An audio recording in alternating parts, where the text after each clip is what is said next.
Doctor, என்னது இது? எடுத்த உடனே நெகட்டிவ் சைன் காட்டுறீங்க.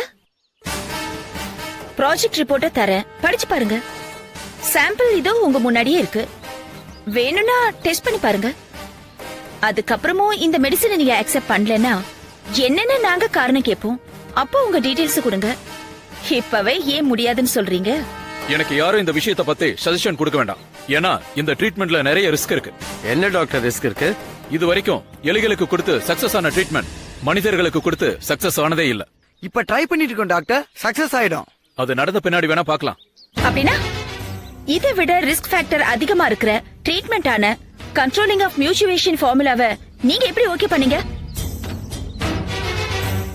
ஒருவேளை அந்த ட்ரீட்மெண்ட் ஃபார்முலாவை உங்க தம்பியும் ட்ரிபியூட் ஹாஸ்பிட்டல் ஓனருமான தமிழ்செல்வன் கேட்டுக்கிட்டதுனால ஓகே பண்ணிருக்கீங்க இல்லையா முத்துச்செல்வம்? இங்க பாருங்க, தயவு செஞ்சு அந்த ட்ரீட்மெண்டோட உங்க மெடிசனை கம்பேர் பண்ணாதீங்க.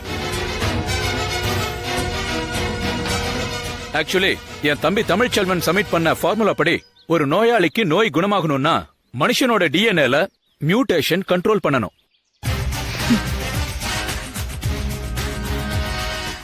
அந்த மாதிரி கண்ட்ரோல் பண்ண நிறைய கேசஸ் ஜெயிச்சிருக்கு. பெரிய பெரிய வியாதிகள்ல அவதிப்பட்டவங்க எல்லாம் கூட குணமாயிருக்காங்க.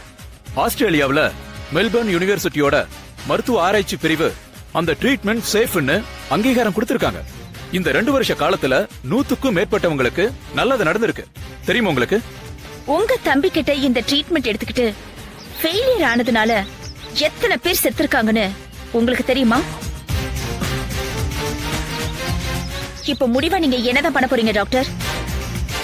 நான் கிளம்புறேன். எங்க போறீங்க? நான் எங்க ஹாஸ்பிட்டலுக்கு போறேன். நீங்க ஹாஸ்பிட்டலுக்கு போகல. என்ன சொல்றீங்க? எஸ், இந்த மருந்த எலிகளுக்கு மட்டும்தான் கொடுத்திருக்கோன்னு ஃபீல் பண்ணீங்கல்ல? முதல்ல உங்களுக்கு ட்ரை பண்ணி பார்க்கலான்னு தான் முடிவு பண்ணிருக்கோம்.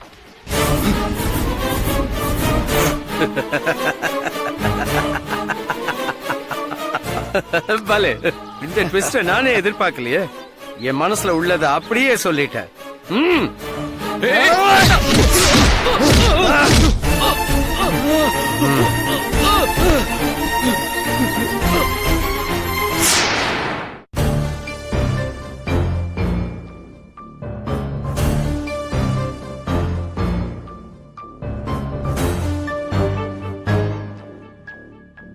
நர்ஸ் மேகலா, சொல்லுங்க சார். அந்த இண்டஸ்ட்ரியலிஸ்ட் மிஸ்டர் சோமசேகர் நம்ம ஹாஸ்பிட்டலுக்குள்ள என்டர் ஆகுறாரு. நான் இப்போ ஹாஸ்பிட்டல் இல்ல கெஸ்ட் ஹவுஸ்ல இருக்கேன்னு சொல்லி அவரை நாளைக்கு வர சொல்லுங்க. Okay sir. ஓகே.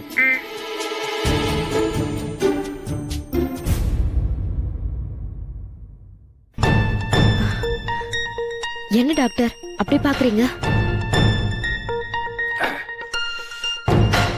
உன்னை எத்தனை தடவை சரக்கு அடிக்கும் போது டாக்டர் கூப்பிட கூடாதுன்னு சொல்லியிருக்கேன். Sorry sir. அப்படி கூப்பிடு. ஆமா, இன்னைக்கு காலையில நீ எங்கம்மா போயிருந்த? வேற வேலைக்கு ஏதாவது ட்ரை பண்றியா? அதெல்லாம் ஒண்ணு இல்ல சார். சும்மா பொய் சொல்லாதம்மா. இல்ல சார், நிஜமாவே. நிறுத்து. வேலை பாக்குறது அவங்கவங்க இஷ்டம். யாரையும் கம்பல் பண்ண முடியாது. நீ செய்யற வேலைக்கு நான் உனக்கு 10,000 ரூபாய் கொடுக்கறேன்னு வச்சுக்கோ. அதே வேலையை செய்யறதுக்கு வேற ஹாஸ்பிட்டல்ல உனக்கு 20,000 ரூபாய் கொடுக்கறேன்னு வச்சுக்கோ. நீ போய் தாராளமா வேலை செய்யலாம், தப்பே இல்ல. நானும் அத அப்ரிஷியேட் பண்ணுவேன். ஆனா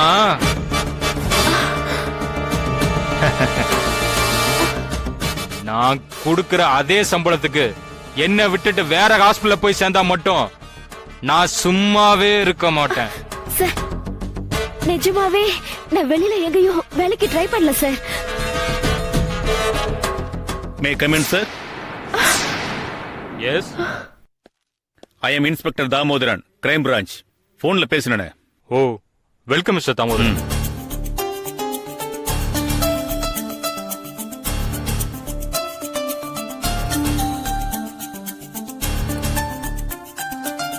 மிஸ் சுவாதி.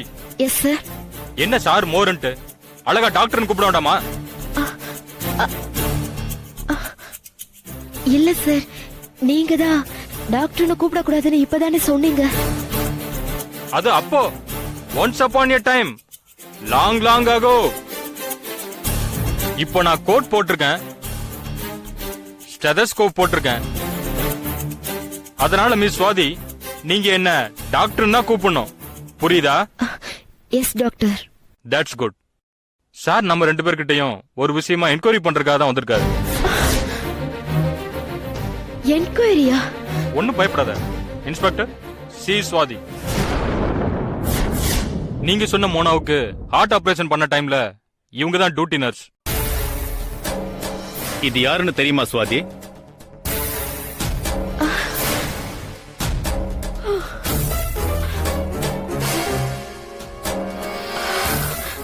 இந்த போட்டோல உள்ளவரை முன்னாடி பாத்துக்கீங்களா சுவாதி? சொல்லுங்க.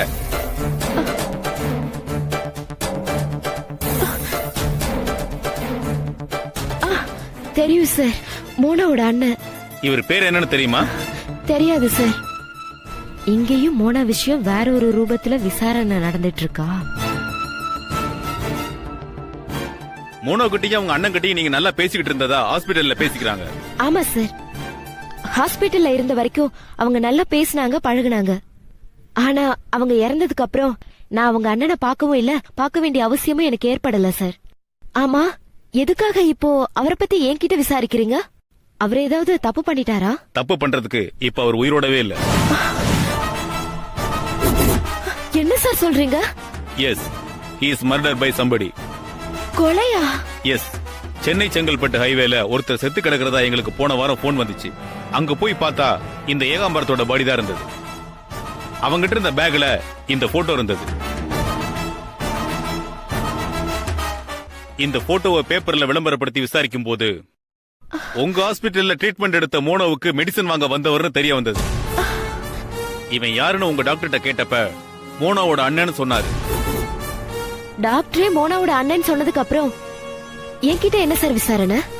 காரணம் இல்லாம உங்களை விசாரிப்போமா? மோனாவை பத்தி உங்களுக்கு என்னெல்லாம் தெரியும்? அவங்க ஃபேமிலி டீடைல்ஸ் ஏதாவது உங்களுக்கு தெரியுமா?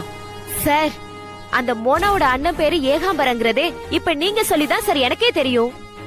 அவங்கள பத்தி ஃபர்தர் டீடைல்ஸ் வேணும்னா ஹாஸ்பிடல் ரெக்கார்ட் பார்த்து கலெக்ட் பண்ணிக்கோங்க. அம்மா சுவாதி, அந்த பேஷண்ட் மோனாவை பத்தி ஹாஸ்பிடல் ரெக்கார்ட்ல எந்த தகவலுமே இல்ல.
Yeah, we don't want to do anything to scare your children. That's the last thing we want to do. We don't want to scare anybody.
enjoyed this video, kindly like, share, comment, and for further our interesting videos, subscribe our channel below.